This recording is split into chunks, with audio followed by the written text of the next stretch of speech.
All right, so we're going to go ahead and do some rewriting. So just like derivatives, you rewrite it, take the derivative, and then you usually want to put it back into the form that it came in. Sometimes that's not really applicable. Probably a little more like, when you have the square root, well, in this case, fifth root. When you have the radicals and things, you're going to take it out of radical form.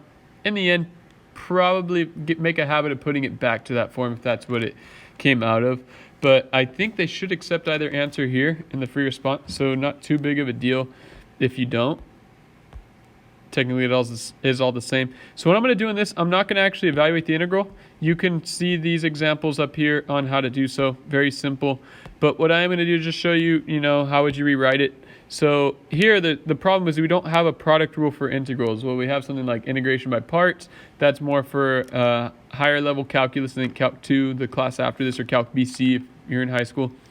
And so we're not going to integration by parts, but and it doesn't always work. So it's kind of what we're going to do, though, is see if we can rewrite this so we can have something like these problems here that are easy to integrate. So I'm going to go ahead and distribute this x squared, getting me 2x cubed minus 5x squared, and then we can integrate this.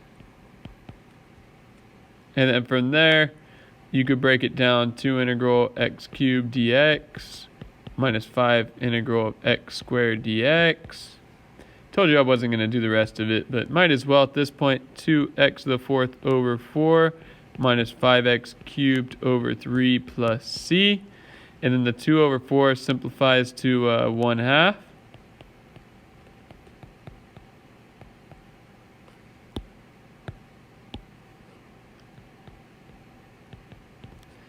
And there we go. Over here, you should be able to see it. You're going to FOIL that. Very simple. You guys know how to FOIL.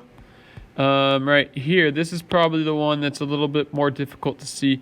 So since it's a monomial on the bottom, we can divide each of these by that monomial. So that's going to give me negative 1 over x squared for the left one. And then over here, x over x to the fourth, that's a plus that they have there in between. So plus 1 over x cubed. And we're going to do the antiderivative of that in respect to x.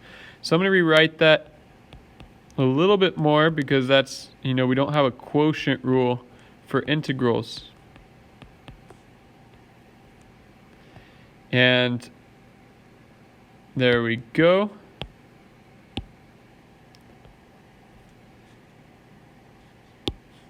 Give a little bit more space for this. From there, you just add one to the exponent, divide by the exponent. And then over here, same thing. You guys should know how to rewrite this. Power over index, so that's going to become x to the 2 over, almost put 3, 2 over 5 dx, of course. And then you're going to integrate that. And once again, you can see what we did right here regarding fractional exponents. And that's everything for that, I think, that you'll run into. So you'll probably distribute, divide, or just change the radical, but not too bad. Shouldn't, don't overthink it, but it's also important to make sure you have these things down because they might ask you this on the AP test, and those should be free points for you.